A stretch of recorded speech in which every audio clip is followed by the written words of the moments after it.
I'll just go and get it. Alright, so let's just, while we're going, let's go on the watch page. Got the technology. Oh, blue screen. Oh, chat's going. Yeah. Chat's more active when we're not about. Yeah. How cheeky of them. We're never late. While we're going, let's go on the watch page. That was about 20 minutes ago. Yeah. Good evening on the Suffolk Ground. Skazz. And welcome to episode 70, and just check the notes, 78 of the Brand Nerds podcast.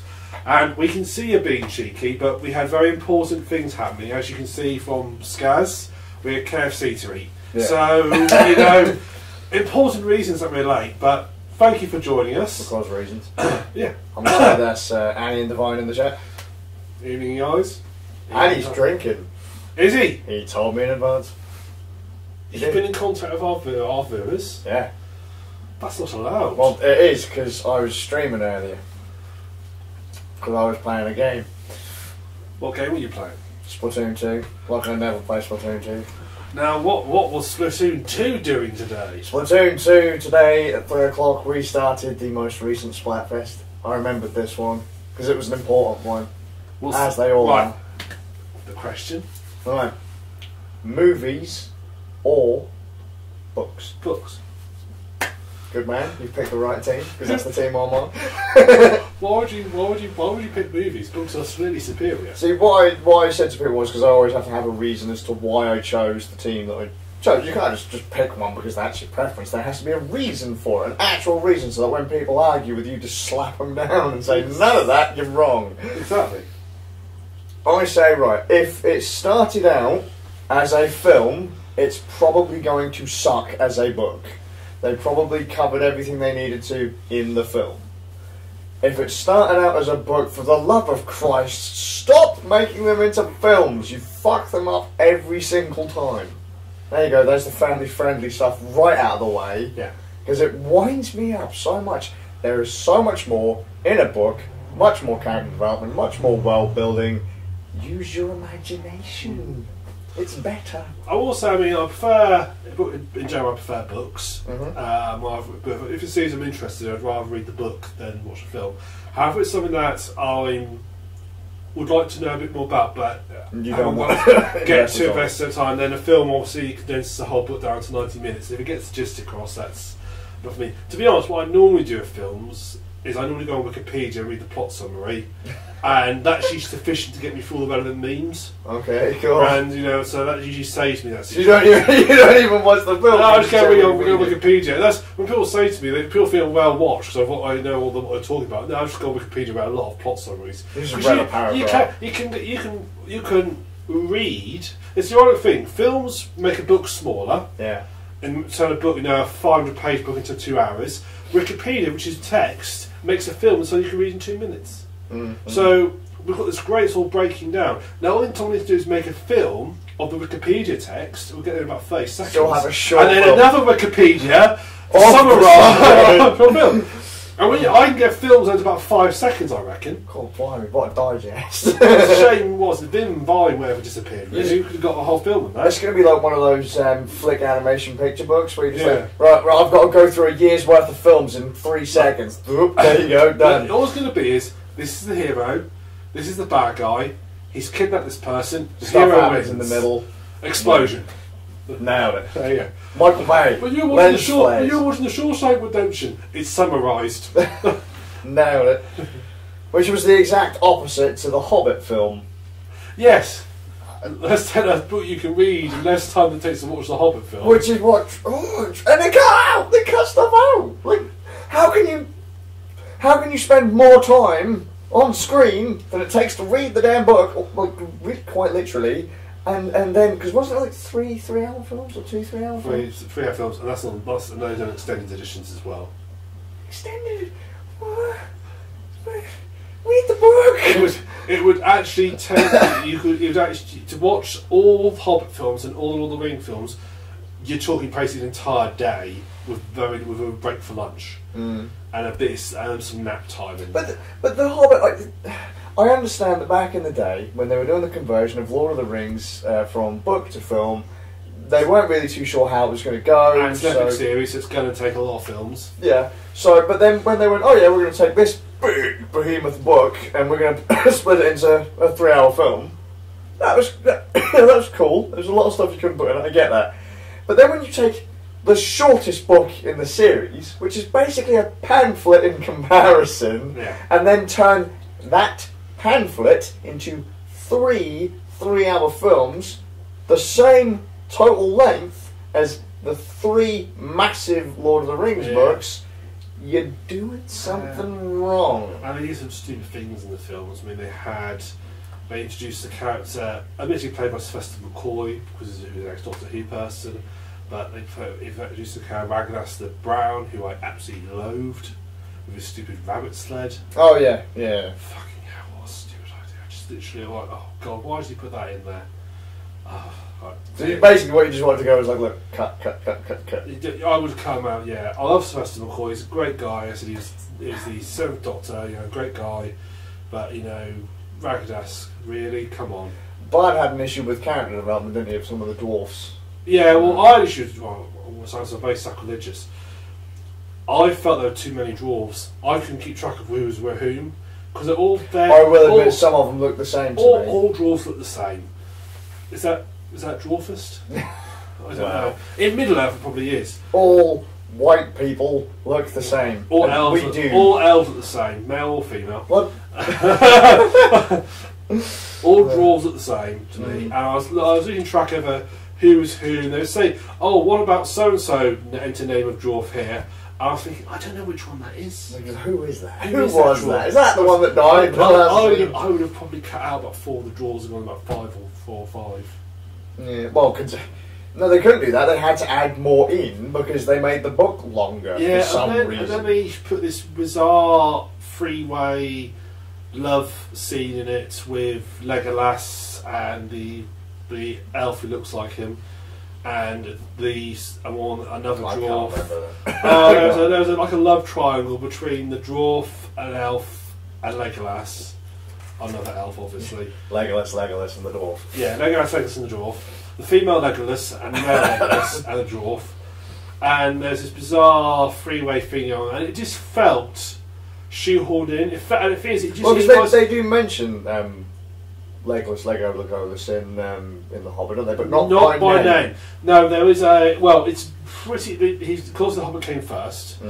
It doesn't mention him by name, but it's mentioned that he is the son of somebody who is Legolas's father in the Lord of the Rings. So people read between the lines and said, "I'm assuming that Legolas got invented." Legolas. So it's not as good. There's a lot of theories that is probably Legolas, but it's never actually confirmed in the book. But it makes sense.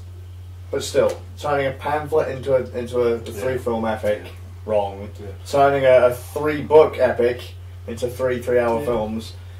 I mean, I'm not gonna see the Lord of the Rings series. They're not gonna say, right, here's the first in the Lord of the Book series, Lord of the Book series, Lord of the Rings series. We're now, instead of taking that 3-hour film, well, we had the extended cut. Now we're gonna have the epic cut. We're gonna make 3-hour films of that one book. Yeah. Then we're gonna make 3-hour films of the second book, and then 3-hour, and then the Hobbit. Eventually it ends just Peter Jackson's out of the book reading it out loud. It's like, the camera just pulls out from the epic battle scene, and there's just him sat there flicking through the book. And it's the end. I love like the children's TV show. I think we should redo it. Like, for the epic battle scenes, we'll get the Warhammer miniatures. Yeah, just like all set up, because Warhammer does Games Workshop does a Lord of the Rings miniature set, and just they're quite expensive. What we'll do is we'll get some elves from Warhammer because they're very similar. All elves are the same. Lined up, and it's like, and they're going to find out whether they'll survive. Frodo rolls his save. Frodo has died. We're not sure where to go from here. It's like, oh wow. Oh look, that goblin! That goblin decides to become the ring bearer and name himself Freddo. Freddo, the chocolate man. Yeah. It's like, oh my god. They just, I don't know, that kind of, it just wound me up, and they're like when Discworld goes from book to a TV show, they don't go mental with those, and they're better. Hogfather's quite. I like Hogfather. I wasn't so keen on the colour of magic. And why not? Because it felt. I don't know. Perhaps because I didn't. I think because obviously you could tell it was one of his earlier books. Yeah. No. Hogfather felt like he had established a universe and so forth. Hogfather was one of my first Pratchett books. Yeah. Sorry. And I do also like going postal. Yeah, that was an alright. It wasn't quite how I imagined it, but yeah, but I do. I mean, Hogfather's my favourite. We watch it at Christmas time. That's our Christmas Eve. We watch Hogfather on Christmas Eve. Hogfather and Die Hard. Die Hard we watched a couple of weeks before because Die Hard is the best Christmas film. My 3 Christmas films: Die Hard, First Star Trek First Contact. Don't ask me why. It just feels like right. Okay. And Hogfather. Okay. So that's what we watch at Christmas. The Star Trek's a little weird, but okay, fine. Yeah. Yeah. So you should even very much see more floats in the back of the turd. Yeah. So I like Hogfather. But yeah, he definitely feels like more robust. So I think David Jason was too old to play Rincewind. No, I liked him as Rincewind.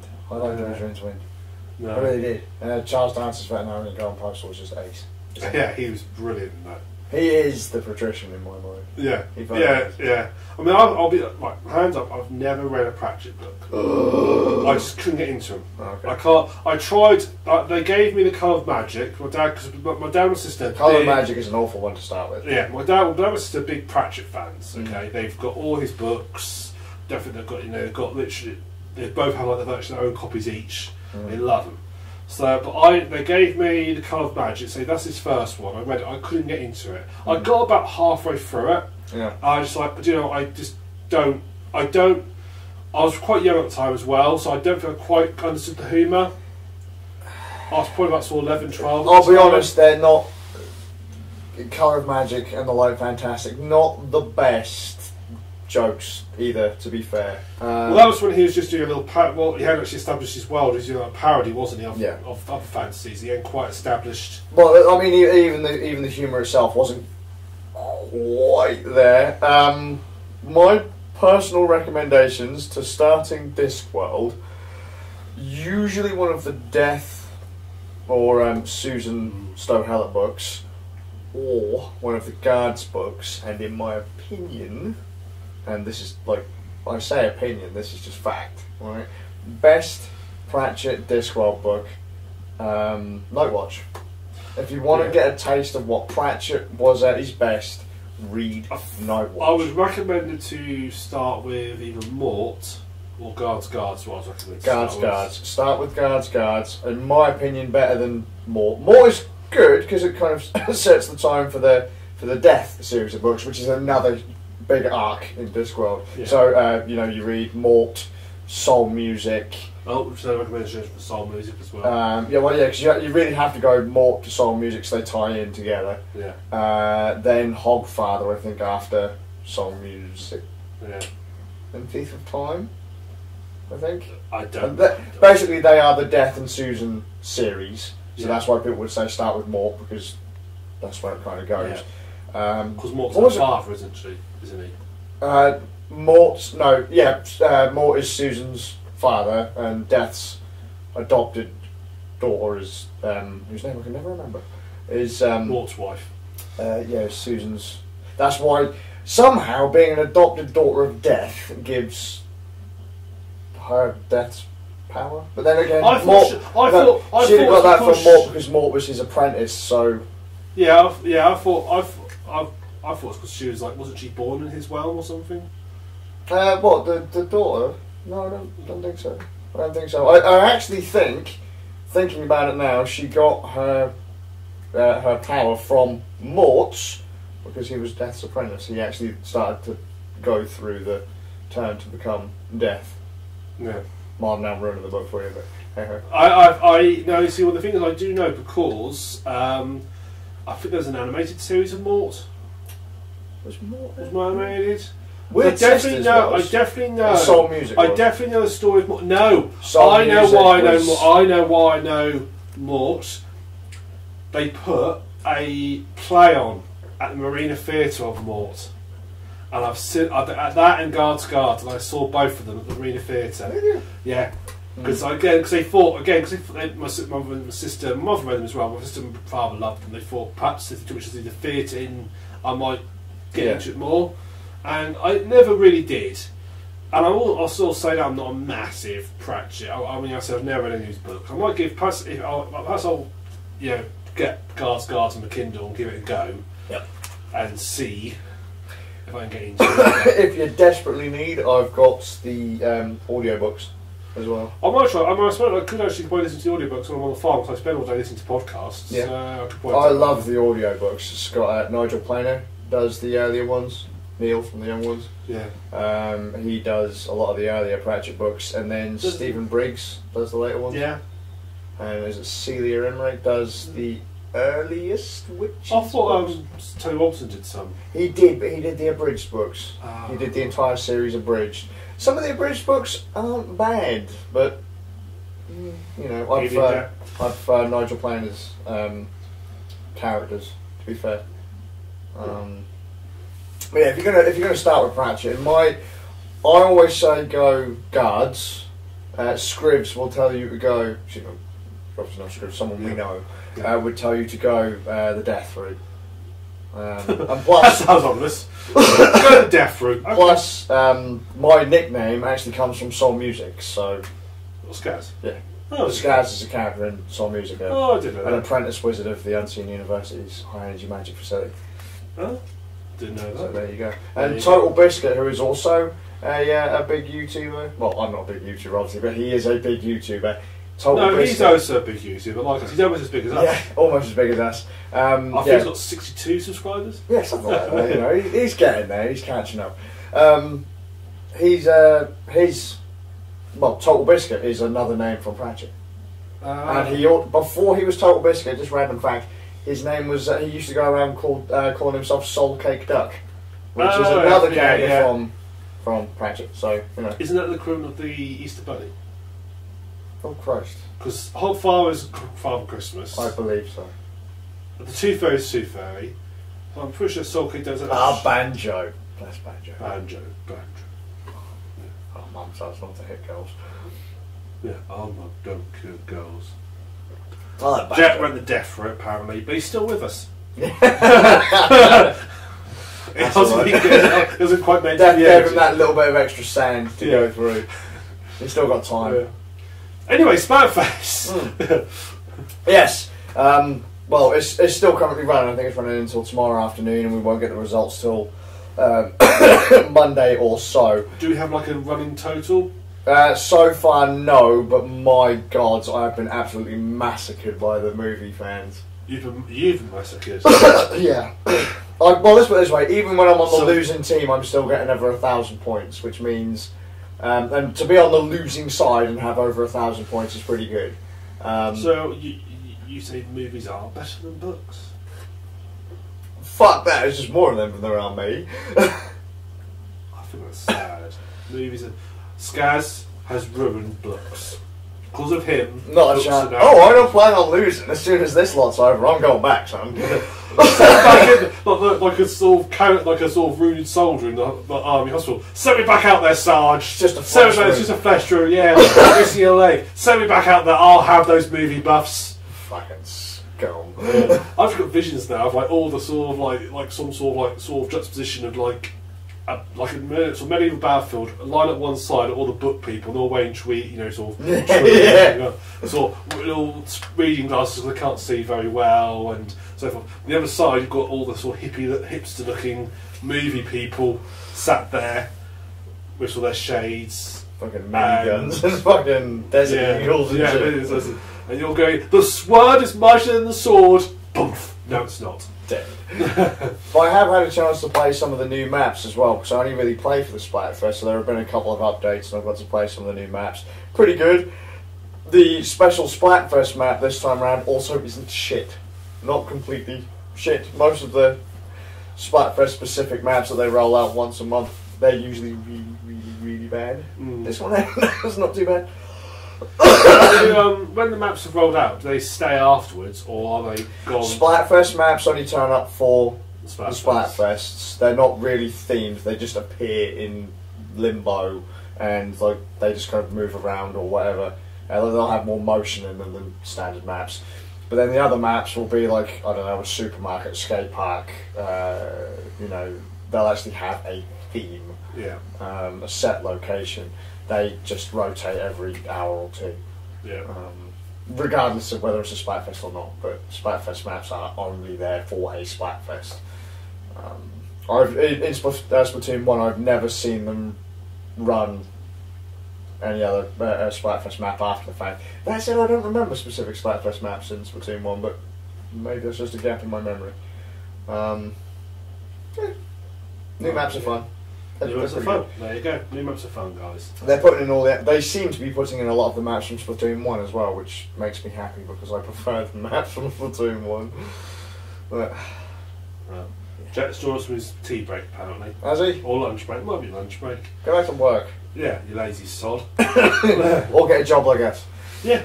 Become a YouTuber like us and earn thousands. Literally millions. Millions, and billions. I mean, look, this is our studio. Look at it. This costs money. Yeah. And do you know how much goldfish costs? They're not cheap. They're made of gold. Exactly. There you go. So they're not cheap. Oh my god.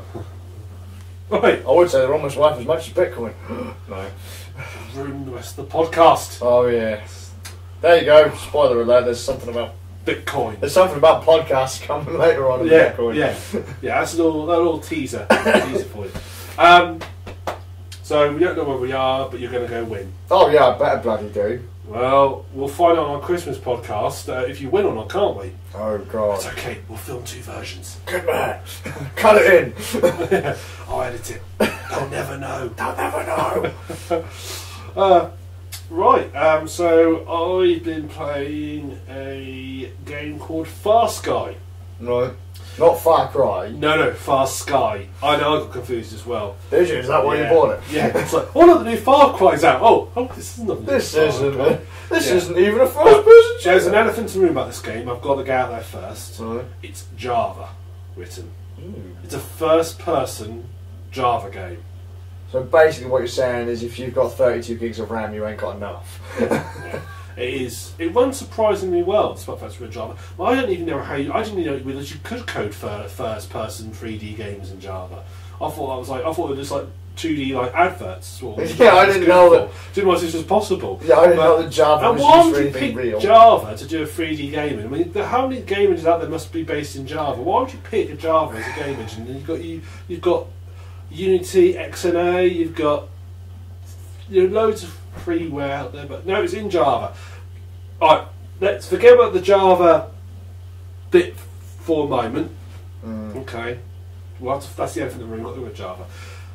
It's a survival game. I know about survival games.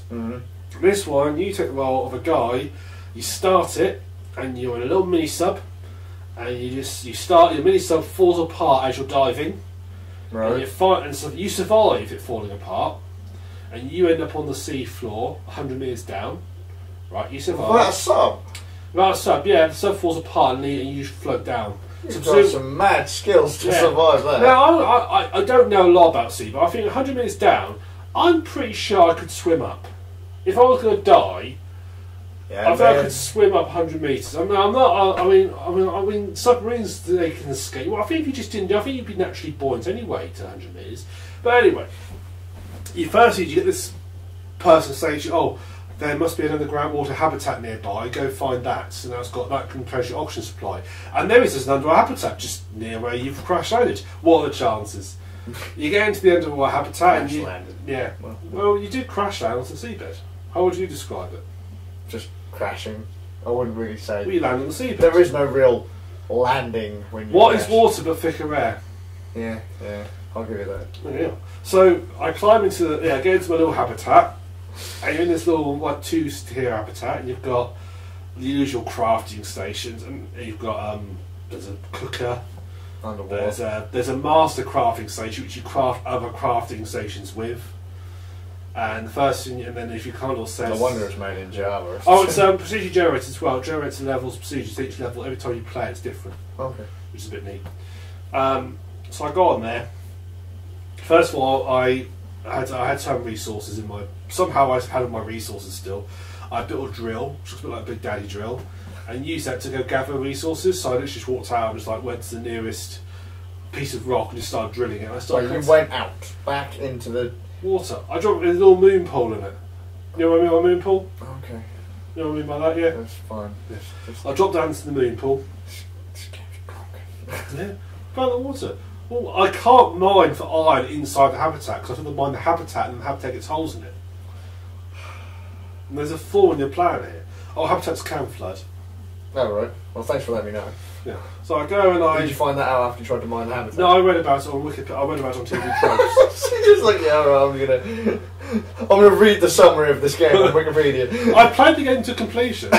It's only short. It's about $4.99 and lasts for about 5 minutes because once the sub goes, you realise you're fucking dead, man. No, you survive. I get there. No, so I go there and I start drilling and start mining iron. So my little drill just drills the iron out the rock. Is that like just like you know when you don't refine anything, you just drill it? Here it is. You know how in what was it Ark Survival and Evolved? But I got to punch rocks. You punch rocks, you punch trees, and rocks appear, as we know happens in real life. Yeah, especially when you're that buff. It's like that. So I drilled up my iron. I mean, shit, man. When you've got an arm the size of someone's waist, if you punch a rock, that becomes anything you want it to be. Well, I use my iron. I craft myself an iron diving suit. Right. And an iron. But you're already on the bottom. But I can't go too far down. You see, I'm limited to 100 metres as far as. So literally you're just floating, or I was about 85 metres. The surface where I was about 85 metres from the surface, top of the sea. Right. I'm 85 metres underneath it, right? Right. And there's like cliffs. Okay. Either side that go down to the abyss, and I can only go to 100 metres. If I go too deep, then I die. So I crush like feeble human body. Yeah. You are a human, right?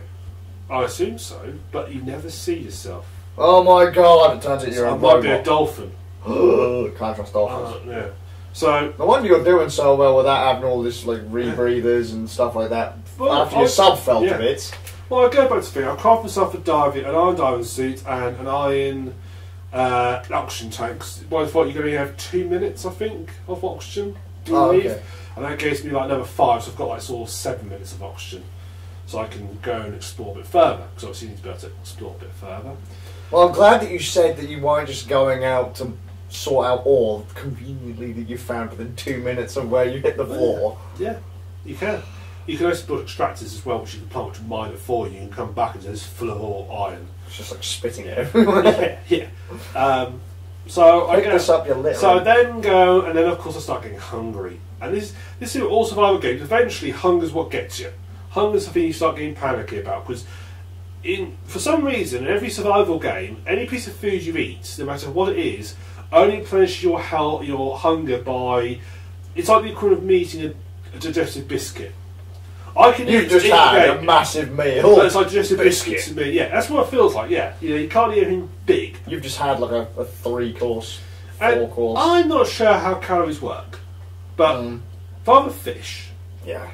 Okay, so the fish has got X number of calories in it, which will fill it so much. If I cook the fish, it's going to have roughly the same amount of calories. It's going to lose some from the cooking process, but gain some from the oil. It's going to be roughly the same. So why is it an uncooked fish knocks my hunger down by 4%, but a cooked fish does it by 15%?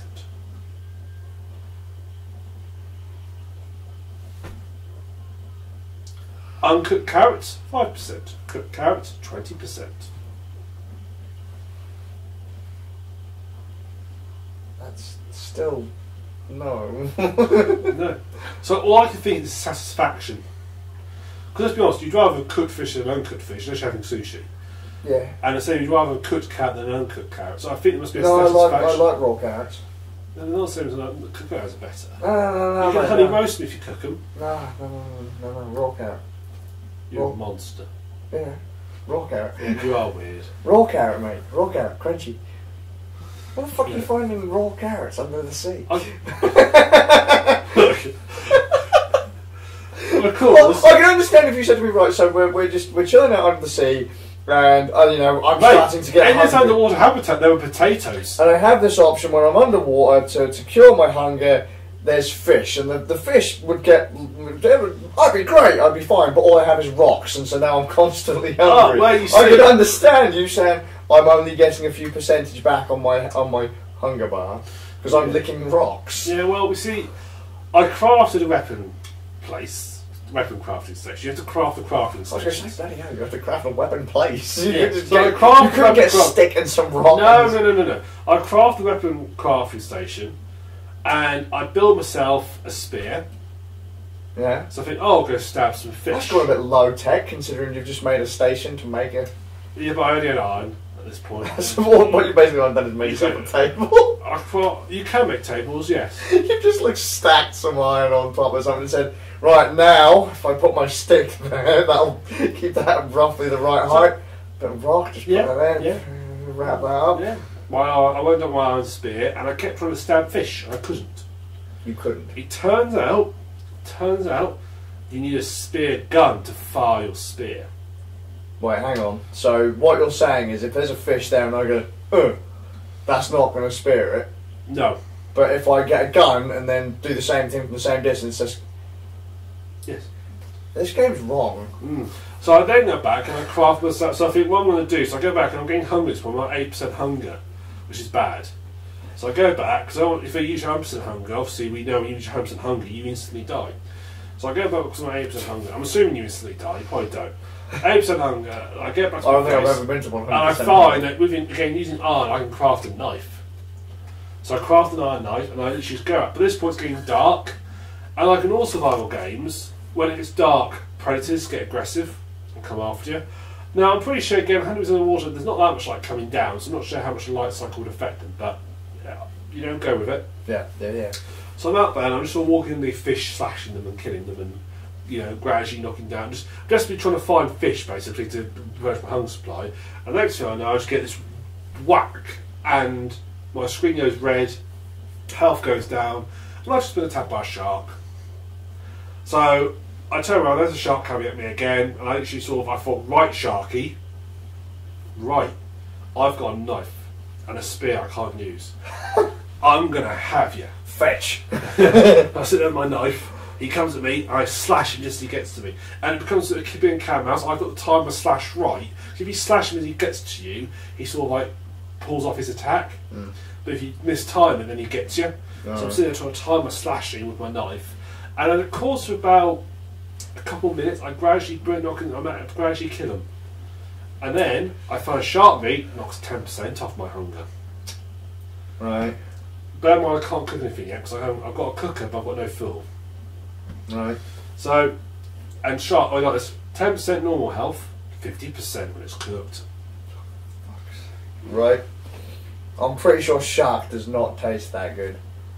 So no, it's not. I saw a whale. Once I crafted a spear gun, I saw a whale and tried to kill the whale. Well, that went well. I went out of spears.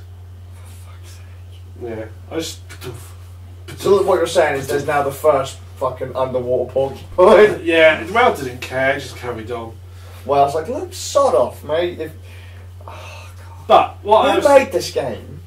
To be fair, there's never one guy by himself. So to be fair to him, he's done quite well. His name's Frank. No. Is he the same person that comes up with a fail-safe where you're supposed to have things go into 3 separate compartments but decides to put them all through one hole because he can't be bothered to trawl through? Probably. Anyway, so... Oh, well, I don't know if I've ever times out this guy's like an avid scuba diver or something. Yeah. Well, I start looking for, searching the area, and I've already got my mining gear in place. I've plenty of iron. And I eventually find there's shipwrecks. You find shipwrecks, you find crates, and you find useful things. For example, walls. Yes, you find glass walls in these crates. Well, what every shipping company ships is glass walls for underwater habitats. Is that like one? Is that like the back in the old school film days when someone would just be walking across the road with a pane of glass, like two? Oh no, it's a proper wall. It's got a frame and everything. I don't know. You can always trap fish in it. You got an underwater. Yeah. That's what I think. Why? Well, so you can look out your habitat and look at the fish go by. And go, oh, he looks tasty, I'll quickly jump on that. Despair him! Not through the glass, that's not a good plan. Is that so you can expand your habitat, or? Yes. I started expanding, so I started creating my sea base. I found some floor.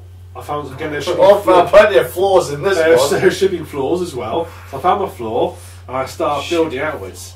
I started building things, and I found some carrot seeds. What the?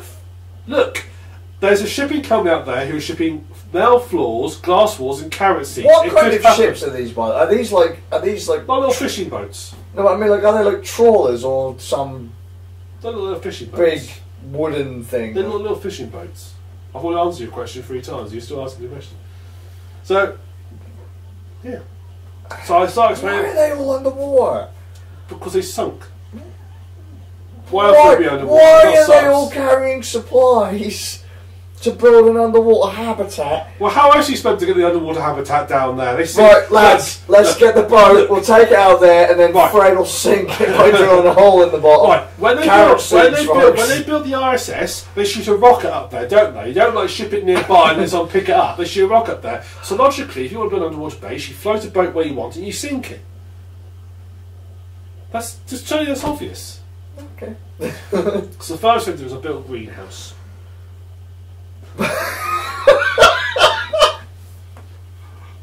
Okay. So I started building a little corridor, because you have to have corridors in your sea base, it just doesn't feel right. So I built a little corridor, then I built a big room, I put my glass walls, installed my glass walls, moved my pots in there with my carrot seeds in them, planted the carrot seeds, I started growing carrots. Oh, for fuck's sake. Okay. I think I need to play this game because it sounds so stupid. Oh god. I think I reckon even if my kids played this, they'd be like, "Fuck is this?" Because my children always ask me questions. They'd be like, "Why? Why? Why are they shipping carrots? Why? How come there are 30 shipwrecks within 10 feet of this little?" Not those shipwrecks, unfortunately. They are some nearby. But then it got better, you see, because I discovered I had a hammer. You discovered you had a hammer, and so you didn't realise that tool belt you had that was weighing on my tools, and I can hammer in the morning, and I can hammer in the evening, and I can hammer all over the seabed. So I get my hammer, right? I then discover there's another sea base nearby. So you can't beat people in it? No, there's no one in it, but it's empty. But I thought I could relocate here. It's quite a nice sea base, quite big. Has got any carrots in it? Yes, it did actually. Some plant pots and loads of tables in it. But I wasn't too keen on the layout, so I decided to dismantle it with my hammer. So I had glass whack. Yeah, so I dismantled the sea base with my hammer, and then basically wouldn't it be easy just to draft the stop off the side of the boat. Now that's thinking outside the box. That is genius. You need to go into business, man. You sell this to the world of marine underwater habitats, and you've got a business. It's costing us a fortune in boats. What can we do? Jet turns up. You could just toss the stuff over the side. That's a good idea. We haven't thought of that. And then Jet all of a sudden, he's got like this massive tower. He's wearing a suit. I don't know why Jet would wear a suit, but he's wearing a suit because he's got that much money. One Boat Industries. That's it. Like, you just need one boat, and the bigger the boat, the more shit you can throw overboard. Just radical. Oh my god. Totally radical. And if you had a submarine, you could literally just take it right to the door. That's it. No, you can't. Submarines break up. We've established this. Yes, submarines are fucked. So just take a regular boat and sink it, or throw stuff over the side. This is what I find amusing. They said at the start, it's okay. Find the parts for your sub, rebuild your sub, and then stay on. Go back to the surface. I thought, well, then we can find you. I thought, time for the underwater habitat here. That implies someone knows where the habitat is. And I can survive in this habitat for quite some time. Can't you send a sub to come pick me up? No. Let's not sink. Yeah. So have you not got some kind of underwater communications devices? Yeah, I've got a radio. No, I'm saying like in the other habitats, because they're all abandoned apparently, because everyone said this is fucking stupid. This is boring. Yeah. We keep losing boats. Our submarines keep falling apart. This is dumb. Let's go back to land. Yeah. To be fair, that sounds sensible. Anyway, let's go and explore space. Yeah, so I built my underwater habitat. Made it nice and big. So stole someone else's. Well, I made it into a little base. I've got 2 greenhouses. I've got a canteen. I've got my big observation dome bedroom at the top. No beds though, which is very disappointing. I've got my weapons locker room. These aren't actually real things you can have, it's just what in my head I've got. That's what you called them. I've put a doorway now for the moon pool, so if if Aquaman decides to come visit, he can't get in. I don't want him in my base. In case he does. In case.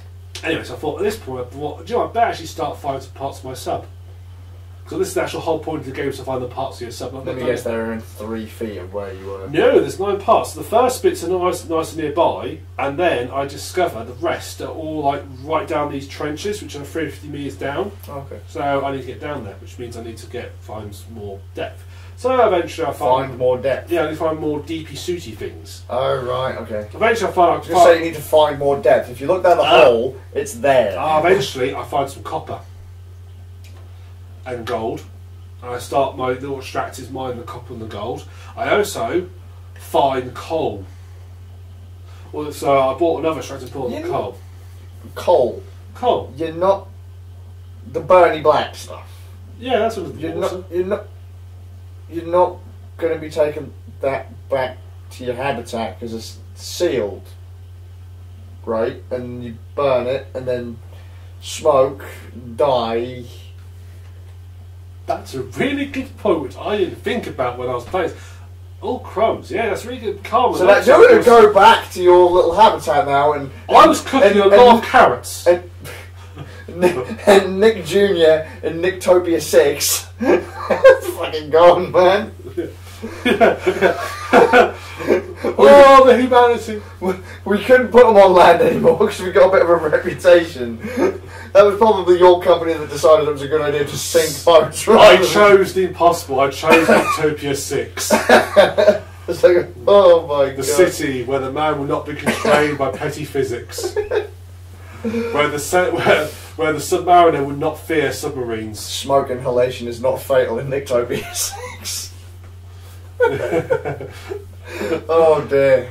It was not impossible to build Nicktopia 6 at the bottom of the sea. It's impossible to build it anywhere else due to the planning regulations. That's it. Like, this doesn't make a lick of sense. Nicktopia 6! What you're basically saying is I'm no Andrew Ryan. Why not? I've got a Big Daddy drill. Actually, it does look like a Big Daddy drill. There you go. Good job. I built Rapture. I was going to say that earlier, actually, but I didn't want to make the tie. Hey, I built Rapture. Well, that's my city's just as flawed. Yes, it is. So off I go. I start finding bits of sub, and I'm sort of very well. Eventually, I get down to the D. Eventually, I get to find some copper. And when you get copper, you can build better suits. So a bit further down, I built some copper spears, which are quite deadly. A bit further down, I start meeting more strange creatures like jellyfish. Jellyfish are really irritating. They just attack you. Hordes of them just come at you and they start stinging you. They come at you? Yes! They float very slowly towards you in a big mass and they start attacking you. And you think to yourself, there's a big old group of jellyfish there. Yeah. Probably should go the other way. But I want them carrots over there. Yeah. Then I went by extractor. I was sitting there mining some copper, and also I started getting hit and injured. I thought, what's going on? What's going through this diving suit? What are these jellyfish made of that they can go through iron, or at this point a copper diving suit, and sting me? Hardcore jellyfish. So I have to start sort of killing them with my knife. I mean, were you barefoot or something at the time? Did you no gloves or anything? Because I mean, otherwise I'm starting. I'm 200 metres down. So I'm starting to think there's some problems with this game. Maybe. So I kill my jellyfish, and at this point I used to find a drone, underwater drone. Right. I repair him. As you do. He floats around. He follows me around like a pet. Follows me around, and he'll kill anything that sort of turns aggressive towards me. He'll automatically attack it. Right. So only when they turn aggressive. So they don't come. So but the thing is, he knows in advance. So all of a sudden, a fucking genius. Well, all of a sudden, I'll start seeing like health damage numbers appearing on the screen. That means something started to attack me, but it's quite far away, so he's gone after it and started attacking it first. Jesus Christ, that thing's an aggro beast. It's like it's nowhere near you. No, but it only attacks when they decide, if they go decide, I'm going to have him. Yeah, but how does it know? I don't know. That sea turtle was like, you know what, I'm just chilling, I'm going to head over here and investigate. No sea turtles. Well, because they've probably all been killed by your fucking little drone thing. Probably, yeah. Or been hit on the head by too many boxes and boats falling. Yeah, probably that as well. I haven't found it in the crates anyway. So eventually I found my sub. I wonder if turtles are considered like, you know, marine submarines. You know what I No, mean? Are they nature's submarines? Not really, because they ain't got a pressurised hull, are they? Not inside like a pressure. No, but I was just thinking because they're like, you know, they're in a shell. But when they go into the shell, they're like lower bulkheads down No, and seal it was themselves just off. the thing, 'cause then maybe that's why there aren't any, because we've established that submarines are absolute dog shit. Yeah, but that's man-made ones. Well, So this is not man-made. This is how did the drone stay down there if the submarine failed? stop picking flaws in this game. It's fine. It makes sense. Does Well, I it? found a kraken. Okay, no sea turtles, so there's a kraken. Yes, I found the horseman. Now, I learnt something new about, because it's quite educational. I learnt something new. Kraken require, or big squid, require crystals to survive. Right? And they'll guard those crystals, and if you attack the crystals, they'll attack you. Fucking hell. And how much health do you get back from eating one? I don't think any health back from it. You can kill them. Well, what's the point in that? And then you can steal their crystal, which all big squid require to live, apparently. But if you run away from them and they'll follow you, and if you get back to your main base, yeah, they'll attack your main base and they'll make it flood, and they'll keep attacking until the base starts to flood. And it's quite neat actually because it does actually flood. Water your carrots. Water your carrots. Well, that's good. And the water level gradually rises. The more damage, the faster it rises up. So you have to sort of frantically go around pairing it. Right. Oh, this is also quite nice. When you die, it's not instant death. It's you respawn. Right. right. Don't look at it. And you can go visit your own grave on the seabed and retrieve all your gear. That's a bit dark. I suffocated many times in this game. Hey, look! What a dick! One time, I was literally about to open my head into the moon pool and I suffocated. I literally could see the ladder. I could almost reach and touch it with my arms. I'm being dramatic now, just for effect. Well, I could almost reach and touch it. I could feel the cold, crisp metal and the cold, fresh oxygen inside, and I suffocated. Yeah, but mate, when you're done, you're done. It doesn't matter how close you are. I respawned inside the base, went straight back down, and you respawned 3 feet, like next to where the ladder was. Yeah, I went down and looted my own corpse. Well, I don't have a corpse. You have a cross, and you have a container with all your gear in it. Oh, right. I looted. It's kind of like worms. Yeah. When you die, you don't stay there. You grave thing. Yeah. So I went and got my grave and looted my corpse and gave my stuff back. And now I can start again. I died about 7 times in total. Once eaten by a shark. Twice eaten by a shark, actually. Don't ask me how I get my stuff back. Because they poo out somewhere. Just like start following the shark with a baggie. Yeah. Yeah. I want me back. Give me back my stuff. You dick. But eventually you find your subparts. I found the last subpart. I thought, awesome. How do I build this? I thought, perhaps I'll go back and craft it. So I climbed up. I found the deepest part very far from the base, literally just on the edge. I crawled my way back to the base and I locked from my car, which I'm thinking, where is it? How do I make this cell? How do I pair it? Look at the mini map. Oh, it's got a great map. The map is 3D. Yeah. So it actually shows you the heights of everything. Okay. The only trouble is, it is a little bit a case of style over substance, so it's not easy to see things on it. It's definitely a case of it's good, it's 3D, but it's too fancy, so right. It's not too practical. A bit like Skyrim's map. It looks really nice, but it's not actually really usable. Yeah. So I look at the map, and I eventually see a sub-icon. You are right with Skyrim's map, my god. I eventually see a sub-icon right next to where I put the last piece up, and also as soon as I put the last piece up, it must have just spawned right next to it. I was like, bollocks. Back you go. So all the way back down there, I climb all the way down there, I find my way to the sub, get into my sub, I found the sub eventually. I had to search for about 5-10 minutes before I finally see it. There it Get is. back in it, and I can drive the sub around. And you can, if you want, just carry on, just explore about with the sub, get in and out and so forth. At this point, so I do know what, I've been underwater now for about 3 weeks.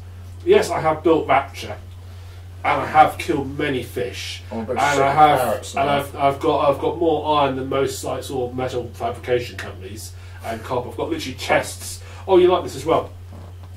You get 2 sizes of chests. Large chests you can fit 9 things in. Little chests you can fit 6 things in. you could put a large chest. I've got 2 large chests stored in a little chest. Oh, that's brilliant. Like, oh dear, that's brilliant. Yeah, it's a pity you can't store things in the chest you're about to store, because I was going to store 2 large chests in a large chest and store them in a little chest, and basically create an infinite recursion of chests. Oh, that would be amazing. Where does it begin? That's like the Russian dolls. Yeah. How far does it go? Which box is it in? I was in the 3rd one from the top. Yeah. What? Yeah. Where's that big crate you put that big shipping container? It's in the matchbox over there. Oh bollocks! Yeah. Oh dear. So did you just go up? Yeah, you just aim up and float and just drive. And then does it just fade to black? Do you drive a sub or do you sail a sub underwater? I thought you could sail on the surface. Do you drive a sub? Oh dear. What do you swim a sub? Carrots. Oh, I carry the sub Yep. up to the surface, and you reach the surface, and he goes, "Oh, I made it," and his help goes, "Fine, good. I'll send a ship to pick you up." So, where's? But you knew who I was. Why are we waiting for a ship? You can just go on up. Yeah, so where's the ship?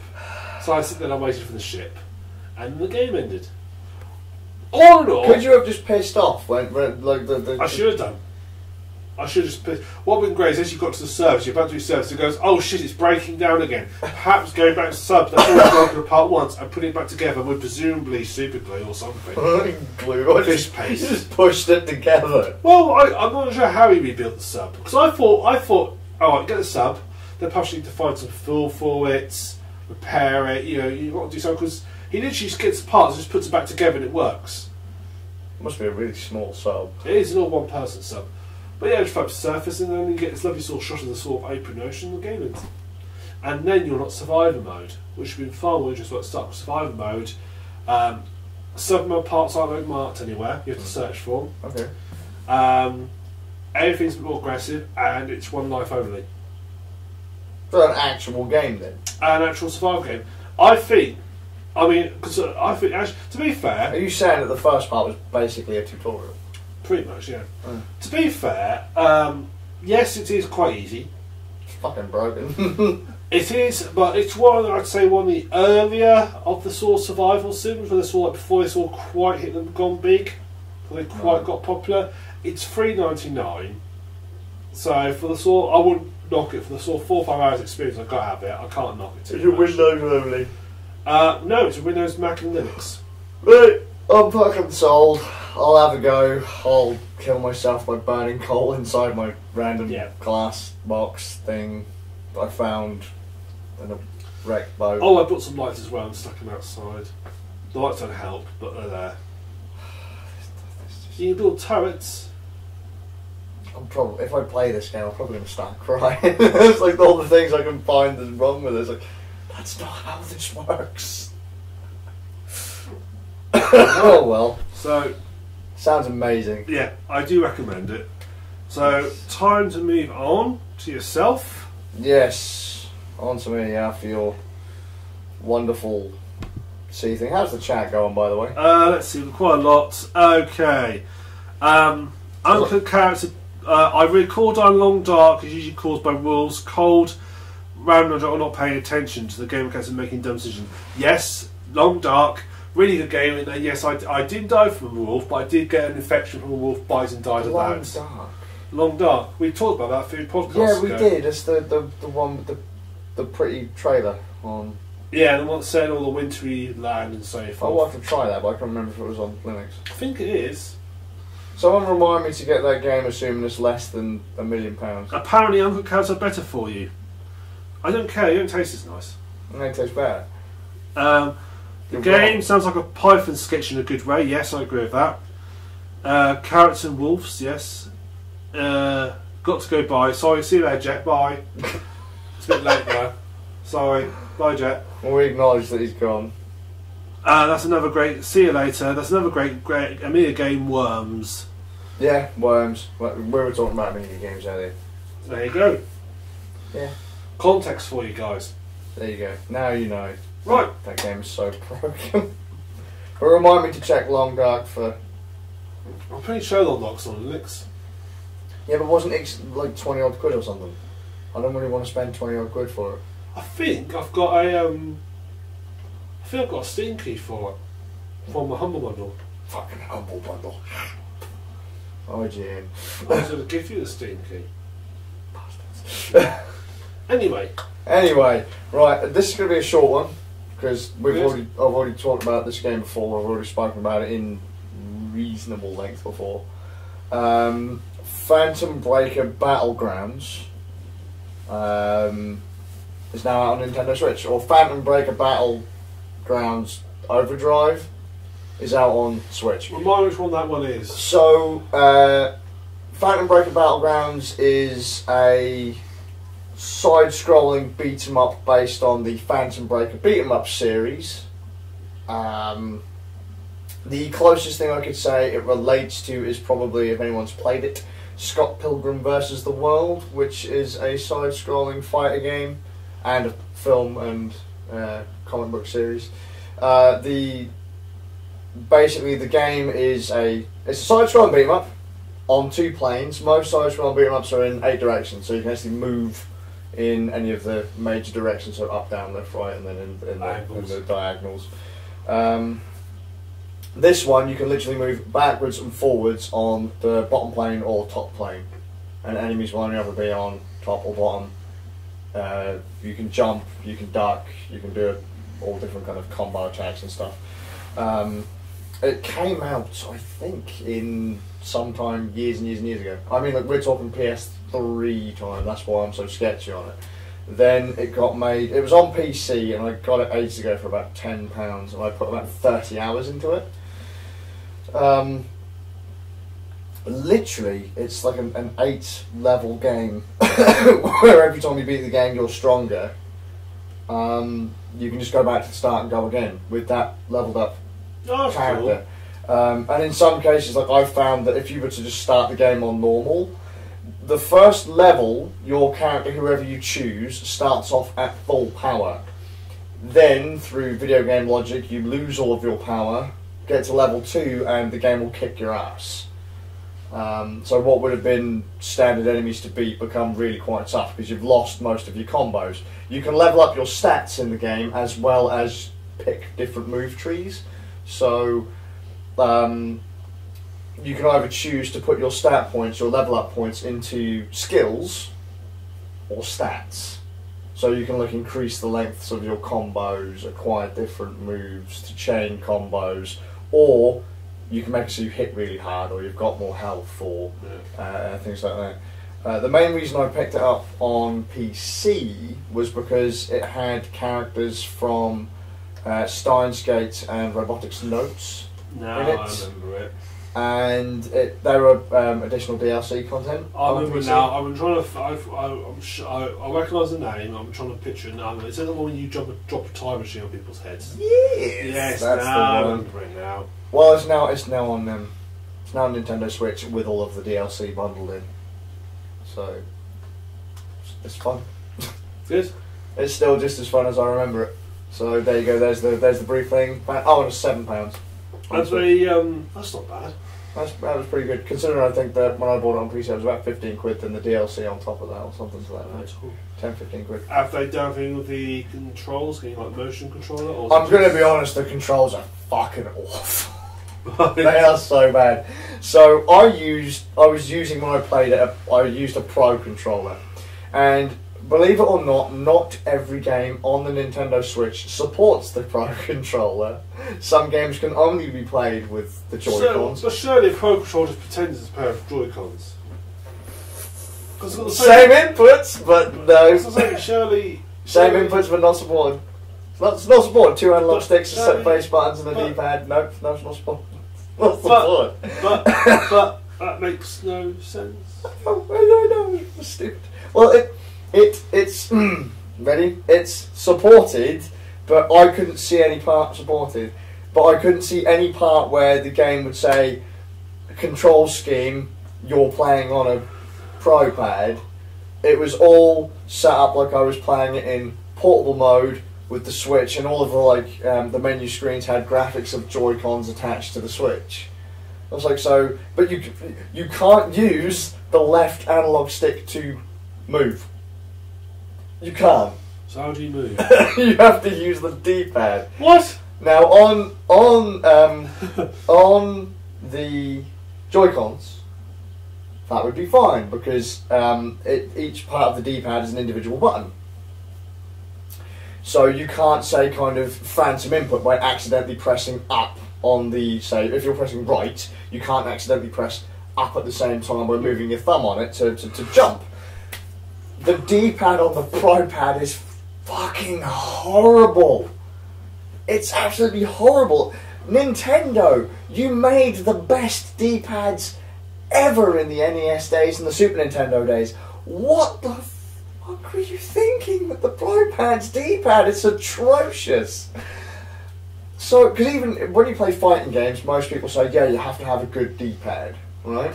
So most people would say, get the Pro Pad to play fighting games on the Switch. No. Use the analog stick. Learn to use an analog stick, because the D-pad on the Switch on the Pro Pad is ass. It's ass. There is no pivot on the D-pad on the Switch Pro Pad. So you know normally there's like a dip and it would kind of pivot around that centre point. Yeah. Yeah, to make contact with the switches. Or the switches, the buttons underneath the actual cap.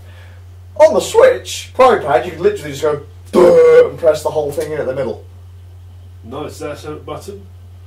No. It's just a soft, squidgy, membrane mess. You can go in every direction simultaneously. Yes, it just doesn't effectively work. Stand still. Yes, it's horrible. It's absolutely fucking horrible. So if you're going to play that game, don't use a Pro Pad, because it's yes, awful. The more I use the Pro Pad on the Switch, the less I like it. The analog sticks are great and it's a really comfortable control to hold, but the D-pad is absolutely bloody awful. And some of the buttons, I swear, if you're playing certain games, like games that require you to tap a button really quick, I swear it's not registering every tap on that Pro Pad. I swear it ain't. You can hammer it really fast on a Pro Pad, nothing. Look at a medium speed, half the speed on the Joy-Con, it'll register every single button press. I prefer playing fighting games with a stick though. I use an axe. Annie, you can get. Was it Annie or? That was Annie. Yeah.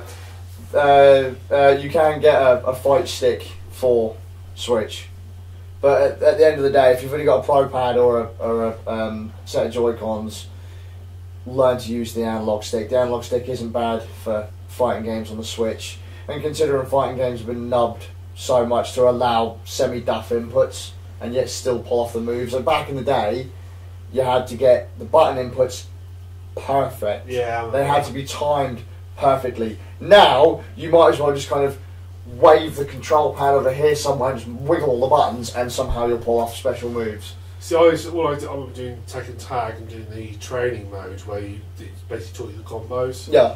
And I remember sitting there thinking, I'm pushing the buttons in the right order, but nothing's happening. Mm. And it's because you're up quite quick enough. Yeah, you have to get the timing just.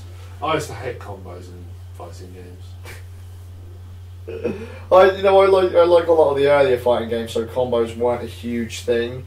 But then in some of the bigger fighting games, some of my favourite characters are absolutely useless unless you can do big combos. Yeah. And if you go up against someone who is good at combo and moves together, you're just guaranteed to die. They'll take like half of your health bar in the first combo string. Button mashing for the win. That's it. But that D-pad on the Pro Control Pad, my complaint, I hate that D-pad. And because you have to use it on the Pro Pad on Phantom Breaker Battlegrounds Overdrive, play it with the Joy-Cons. Every game should support the Pro Pad. Every game should support the analog sticks. So unless it's a touchscreen based game, in which case it's not that big of a deal. But that Pro Pad D-pad, Nintendo, what were you thinking? So It almost makes the game. I hate to say it, 'cause it's not that big of an issue, but it almost makes you want to rage quit because you're trying to just run at an enemy, and all of a sudden you're like run, jump. Awesome. I hate that pad. I hate that D-pad. Moving on. Moving on. Yeah. It's still a good game, just don't play with the Don't play platform. with D-pad. Awesome. Right. So finally, a bit of news. Right. Valve. Yes. They have this game platform called Steam. Have you heard of it? No. Okay. Basically, Sounds stupid. it's really quite good actually. You go online and you spend money and you download the games digitally. Okay. And they come to your PC and you can buy Linux or Apple or Windows. Right, so I can buy things for my underwater habitat then. Yes. Yeah, you can. Yeah. Cool. I don't know what a Linux is though, but I understand what an Apple is and I know what Windows are. There you go. See, so you can do that. You can run it on your Windows, and you can run it on your Apple as well. It's quite amazing. Wow. Anyway, so joke aside, Valve have announced literally 3 days ago they're dropping Bitcoin from payment options. This surprised me because I didn't realise you could pay in Bitcoin. But apparently they introduced it 2 years ago. You could pay in Bitcoin. Did they? Yes. Well, it clearly wasn't advertised that well because I've never seen it. Yeah. So Bitcoin's gone, and their reasoning being, Right. A, it fluctuates too much. Right. It's literally in the top, and B, transaction fees are very have inflated dramatically. Okay. When they first introduced it 2 years ago, a transaction fee was 20 cents. It's now on average $20. Oh. Right. So, and they're saying that they've had issues where someone's gone to pay. They've paid the transaction, they've paid in the Bitcoin, Valve's counted how many Bitcoins they need to put through, they've paid for it. In the meantime, the Bitcoin values jumped dramatically, and Valve then have to refund back the difference. But, here's the kicker, the person who has a refund has to pay the transaction fee again. So they end up being paid back, but it actually costs them money. Or, the opposite happens, they calculate it, it starts to go through, and then the time it's taken to get to the shop page, the Bitcoin has dropped, Yeah. and they now owe more money. Interesting. So basically, Valve has said that It's too volatile. it's too volatile, yeah, and which is basically been my sort of worry about Bitcoin all along is that I think Bitcoin's going to crash. It's getting more and more expensive. It can't keep going up. It can't. No, it's going to crash big time. The actual bit is because the way the system works. Yeah. For those out there who want to know, you have miners, and miners basically find new bitcoins, put simply. And once you mine a hash, that's perfectly not a hash cookie. Both are good. Both are good. Yeah. You used to originally get, is it 25 bitcoins or per block you do, but they were to stop inflation. They drop them down as time goes on. So it's now down. I don't know what's at the moment, but it went down to 12.5, then to 6. Bitcoins found with a very successful mine. So it must be getting to a point where it's not cost effective to keep mining it because you spend a lot of money on electricity just running the computers, doing it, even if you just computing. Yeah. You spend a hell of a lot of money. So I think it's feasible for people to keep mining it, which is why I think the transaction fees have gone up because that's the other way they can make money. For the transaction fees. So I think. I mean, we're not really using standard computers anymore, anyway, are we? We're using ASICs, so yeah. I mean, they are literally designed to mine Bitcoin. Yeah. So. But apparently, I was reading there's some estimates that Bitcoin mining uses more power than the entire country of Denmark. That doesn't surprise me, to be honest. Yeah. I do feel quite sorry for my family because when I was in Bitcoin a while ago, I was running my graphics cards full pelt, and you know how loud graphics cards get full pelt. Were you in a mining consortium or were you by yourself? No, I was in a pool. But my machine was on literally like all day for probably a month or two, and it was in my living room. So you mining away. Yeah, it was loud, and you got to think I had 2 kids, and Christ, I'm surprised they're not deaf. You know. Yeah, you know. Did you get much from it? I did. I just got out of it way too early, apparently. But then A6 came and the mining with PCs crashed. So yeah, because as soon as it got put on those mates, all of a sudden some specialised hardware. As soon as A6 hit, the GPU mining was just completely out the window. There was no point even doing it, so that was me out straight away. But I had a few coins. I've still got a coin that I've lost access to. Yeah. That's the other big issue with the whole currency is there's a finite amount, and when you lose it, there's no one putting new stuff to replace the lost stuff. No. So, as it was also, folks, I think there's a limit to 21 million coins max. Look at how much it can support. I don't know. I think I was a bit sold on doing Bitcoin. I've been brushing up by basically watching computer file videos. Oh yeah, sure. It's 21 million possible Bitcoins, and that's it. Mm-hmm. Once I get that's all that could be in the system. But every time someone loses, like a hard drive crashes, they've lost them. As soon as you lose access to the wallet, someone dies and can't lose it. They're gone. So they're out of the system. So they'll start disappearing over time. I just can't see it sustainable. And the other big thing they're saying now is that the blockchain's got so big that it's now getting virtually impossible to actually handle it. Yeah, well, yeah, that's why the sheer number of hashes we're going through. Because the whole idea of Bitcoin mining is you're actually verifying transactions of Bitcoin or something to that effect. So. It's from what I understand is everybody puts their transactions into like a pool. And then what they do is the pool goes through a hashing algorithm, but there's like a random figure tied to it to create the hash. And what the miners are doing is basically trying to guess this random figure. If they guess correctly, they then have a new block, which they then add to the blockchain. I think that's like a simplified version of what happens. Sure. To be honest, I watched one video twice. I don't quite understand how it works. Yeah, we're clearly that's a little bit above our pay grade. I think that's basically how it works. And once it's actually the chain, it's on the chain permanently. And so every Bitcoin that existed, you can watch and you can see how it's moved around. You can watch literally all the transactions are permanent. They're there forever. But it's now getting to the stage where basically it's because what's distributed more, there's no central place that's got the master record. It's like peer to peer. Loads of people have copies of it. Yep. So no one actually knows. So the trouble is because it's got so big now, it's actually getting to a stage where systems aren't going to cope handling it. And so it's a case of what do they do now? Do they just start deleting the old transactions? What do you do? But it's also distributed. It's got to be agreed amongst everybody. Yeah, for sure. Of how to deal with it. There's no. Could they not then just fork it and start fresh? Well, there was talk about forking it, which is one way. And now this is getting very much out of my knowledge area because there was talking about as a forking off it, but then it's sort of again. They have forked Bitcoin a couple of times. No, they covered this. Yes and no.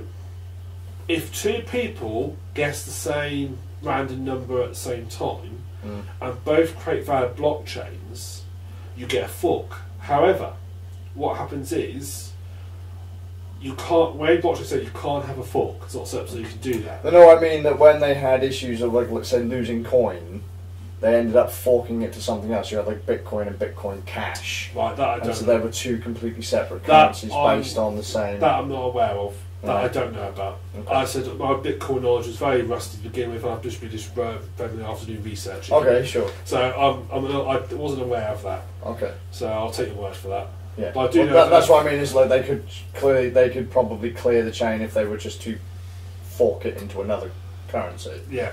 Well, they are. There is. I was reading one which was about what they're going to do to deal with the fact that it's got so big, and one option was to fork it.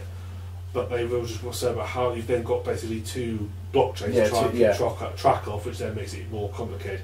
Which is part of why I think Bitcoin is basically going to disappear because there is simply no backup to it. There's no. You actually need a central authority for money to actually manage and control it. I don't think the distributed thing can work.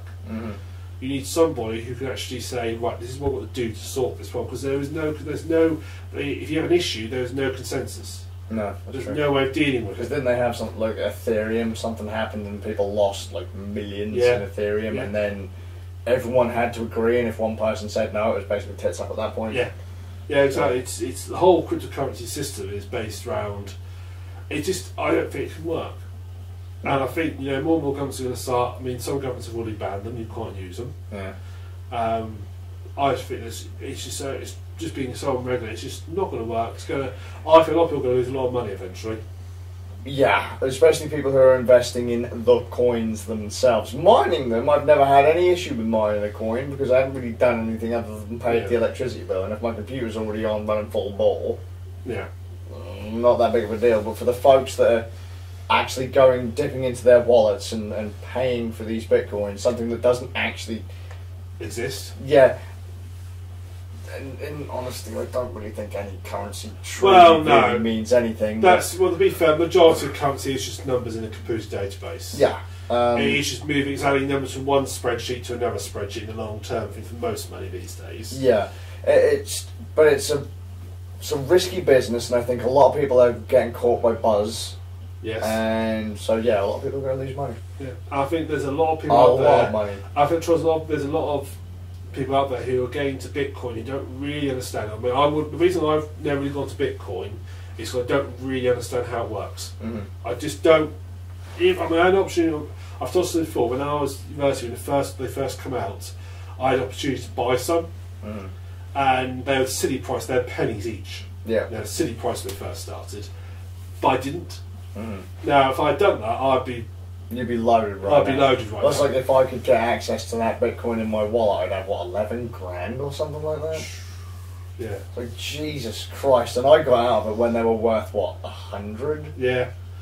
I checked today, and I think when I checked, well, obviously it'll change dramatically right now, they're worth about, one Bitcoin was worth about 9 grand. I wish. Yeah. Oh, I wish. So, it's just going to. There's something major going to happen, but you're right. It's not feasible to stay as it is to keep running. And Valve, I think Valve basically seen like this is just going to go wrong majorly, and just let's get out of it while we can. Yes, I don't think Bitcoin is a big company deal. No, at this point, let people trade it amongst one another. Let little companies deal with it, to be fair. But on the grounds that if you go to Valve, big company, and then the price goes through the floor or goes up, if Valve don't tickle the customer the right way, there's a lot of trouble on the horizon. Let's say you buy a game for 1 Bitcoin. You're not going to buy a game because it's no game. Well, you can buy Battlefront 2, I suppose. Let's buy a game. Bitcoin will never get high enough to be able to afford that. I've got all 21 million. I've got all the Bitcoins. You still can't afford it. No. For those Bitcoins, you may buy the Alien number 4 from the Katina. You may buy the base skin set. Do you have your soul? Then you can have the game. Yeah. Like, no. But if say you bought a game for 1 Bitcoin, and you say in the meantime that Bitcoin had jumped up a silly amount of money, the person buying that would kind of thinking, well, hang on a second, I want more money for that. Yeah. Because it's such not a gradual inflation, it's such a massive inflation. That's literally enough. Be overnight. Yeah. Literally. Well, there was a joke going around Reddit where someone said, I asked my father if I could borrow one Bitcoin. He said to me, what, $9.67? You want $10.37 pence? So there you go. Because it just jumps about, because it just literally fluctuates so rapidly, it's so uncontrollable. So that's going up. It's still going up, but this is why I say maybe small. But if it was a smaller business, literally the value of the Bitcoin is agreed the moment you make that transaction. So the second you hit checkout, bam, it's locked. Yeah. You honour it for the value that it was that second. And just hope it doesn't crash in the meantime. Well, if it crashes, that's tough shit, and that's why I say a smaller. Because the smaller business, you're not going to go to little tiny business and say, well, where's my extra several £1,000s from that jump? They would, but you'd be a dick to do it. With Valve... Have you met people? Yeah, shamefully, which is why I don't like people. But that's why I think that if it happened to... Look, let's be fair. If you were going to say... what were they? Not Fun Stock. There was a retro store. They did flash carts in the UK. Retro Towers. They used to take Bitcoin. I bought some flash carts off them in Bitcoin. If you go screaming about Retro Towers because they've conned you out of a Bitcoin or something, not going to make that big of a splash in the pool. No. Right? If you say, well, Valve's just gone and conned me out of a couple Bitcoin, people are going to lose their shit because that's a big company. Yes. And so I think Bitcoin transactions should really be limited to the small fry in the pot. Yeah. Because there's less. But, you know, if I was a small business, I wouldn't want anything to do with them. No. True. And the same reason why I've not really got into them, because I don't understand them. If I could have Bitcoin now and palm them off for cash, I'm there. But to give them to someone else, to use them for goods, or to take one for goods, no, I will take cold hard cash that will be back with a nice bailout if anything goes wrong, thanks. I mean, I think, because Bitcoin's the first cryptocurrency, it's an idea of how it could work, and I think what happens is someone will come up with a better idea. They'll look at where Bitcoin went wrong, and they'll come up with a better idea. I do think, however, you do need some central authority controlling it. Someone to control and try and control the inflation, because obviously in countries, you have the national banks who control it and manage the account. Don't say that to America, because Americans just print money like it's nothing, which it is. Yeah. But what is it? It's a promise. It's a promise that we're going to give you something. Yeah. The whole monetary system is based on imagination, really. Yeah. And also it's based on imagination. It's based on faith. Blind faith. You have to have faith that the person that's at one point, if you went to the main bank, you could exchange for something. And everybody basically takes it on faith. When you hand a £10 note to somebody, they're taking that as they have the faith in that currency. And of course, there's no gold standard anymore. There's no actual hard something backing that currency up. It's all just imaginary. Yep. In a real sense. We just do it, but we all agree on doing it. Yeah, we all. It's an imaginary thing that we all agree has a value. Which is stupid. It's stupid, but then you laugh at it. That's how currency works. I prefer trade. Barter. Yeah. Barter is a nice idea. There's a lot of problems with barter. No, I understand that. I know that. I just prefer to have something. Yeah. And what happens when you actually look at barter is naturally turned to currency systems anyway, because you know, you want a pig. I have pigs. You offer me a tree. I don't want any trees. Oops, problem. Well, no, I don't have a pig. You don't have a pig, but you want a pig. Well, then I'll have to go elsewhere to someone that wants. But that's what I understand. That's a problem. Yeah. But then I don't really want a £10 note. No. I'd rather have something more useful. But then you can exchange a £10 note for things like charges. Yeah. And then you have something useful. To a point, but then again, that means I have to trust the system and believe in it's it. A trust. And that's again the same thing really with Bitcoin. You have to trust it. You have to have blind faith in it. And when things go tits up, you're just going to have to accept it. Yeah. The only advantage is you have got one massive national organisation who are backing it up, whereas Bitcoin has nothing. Bailing it out. Yes, whereas Bitcoin has absolutely zilch to My back question, it up. Since we're going into finance, who the fuck are we all in debt to? Right, okay, getting on this bit of what's up my knowledge area. Because we're all in debt, apparently. We are basically all. Right, the thing is, national debt is not the same as debt that you or I could rack up. It's almost like debt to ourselves. In a weird way, it's like we owe debt to our own, and basically every other country. Kind of like when I'm in business, I can charge myself for a room in my house and then claim tax back. Yeah, it is a bit like that. So most debt is tied up in national bonds, which you and I go buy, and so basically we're loaning the government their own money, because obviously the government printed the money and then we loan it back, or created the money, then we give it back to them. And national debt is basically other countries back. It's not actually another country saying, well, they need this money. It's a country saying that we'll back you up, from what I understand. But so what we're basically saying is finance is bollocks. In the grand scheme of things, finance only works because everybody agrees it's worth something. If one country, someone decide that if a country out there, someone decide that the British pound doesn't count, then for that purpose of that country, anything in pounds is worthless.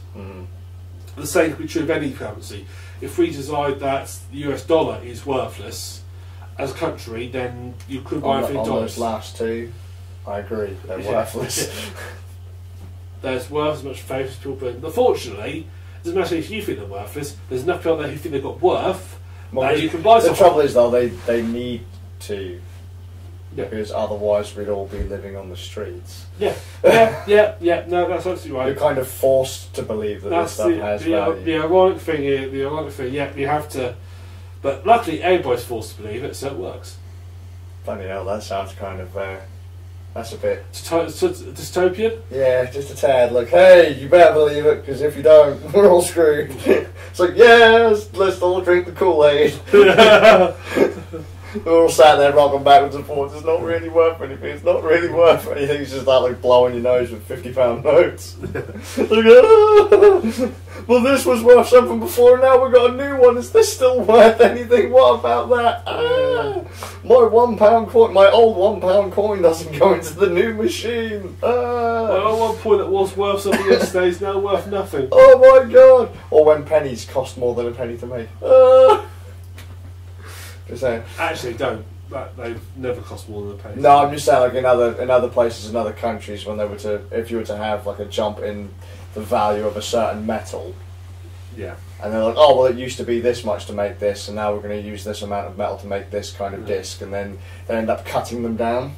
Yeah. So mixing them with other fluff, like 2p coins aren't all copper. Yeah. Just to cut down on the amount of copper that you're using. Yeah. Nickels aren't made of nickel anymore. I don't know. I think tin. Why don't we stop talking about money? we haven't got. We've now got a new section, economics. Yeah, there we go. I didn't realise we'd go to economics, but here we are. Finance with randos. Yeah. Do not ask us to be your financial advisors, because we will give you very wrong information. Skazz will say, just buy it. Yeah, just go on. Just buy it. It's worth nothing anyway. You can't take it with you when you're dead. Well, this is how. If you want to ever get money out of Skazz, say demonstrate. Skazz, look, it's a new sound recorder. God, fuck off. It takes 16 mics in. Don't say that. No, and puts more to flash at USB. The reason he's saying this is because there is a new soundboard on the market that I've seen that I didn't realise existed. That if this was on the market like 7 years ago, my God, I would have needed a clean pair of shorts. In fairness, after seeing it, I needed a clean pair of shorts. This thing is amazing. It's like let's just say it's a 10-channel board, right? 10 separate inputs, microphone inputs. It will output all 10 tracks to to your door of choice. So like Adobe Audition or whatever will take each individual track and record it to its own separate file. Media player? Yes, it will. Probably not.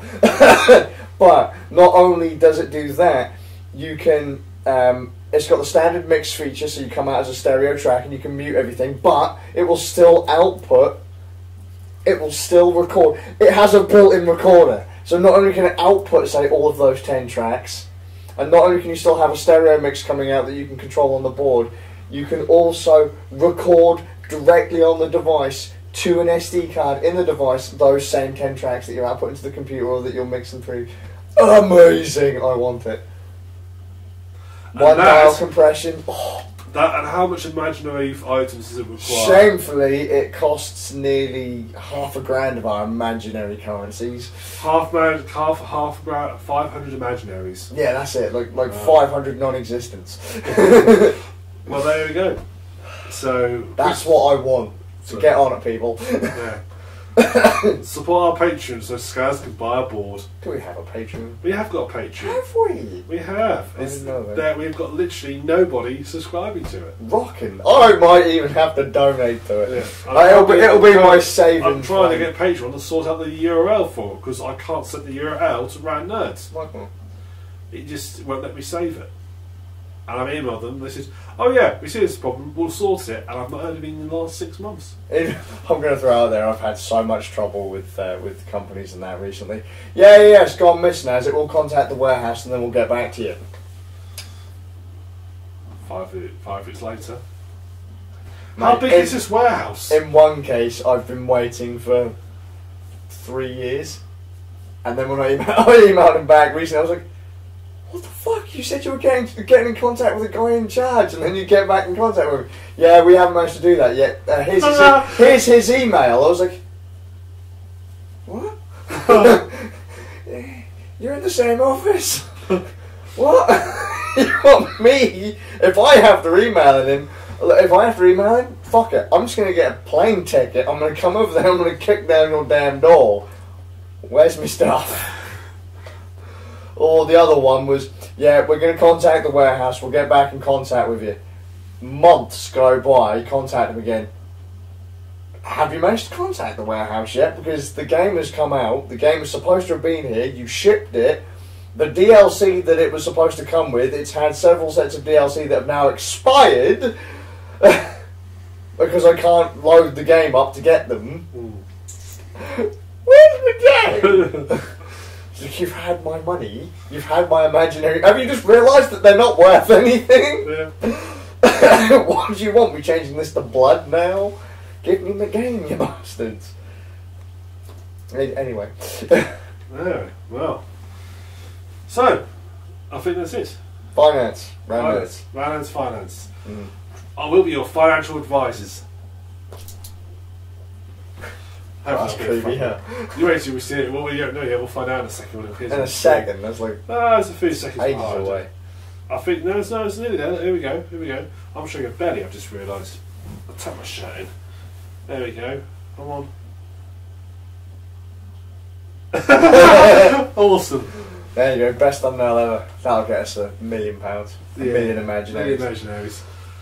So, very much watching on the Suffolk Ground. Skazz. And we'll see you in a fortnight on our Christmas live stream. That's going to be a great thumbnail too. Yeah. So we'll see you in a fortnight on that. Don't bother commenting on that one. But you can comment. We might not apply until next day for technical reasons. I think Vito's going to be broken when we do that. Yeah. So we'll see you then. Bye. Fucking Christmas. You know what? I feel really bad because we didn't pay attention to chat once. Yes, we did. We paid attention to loads of it.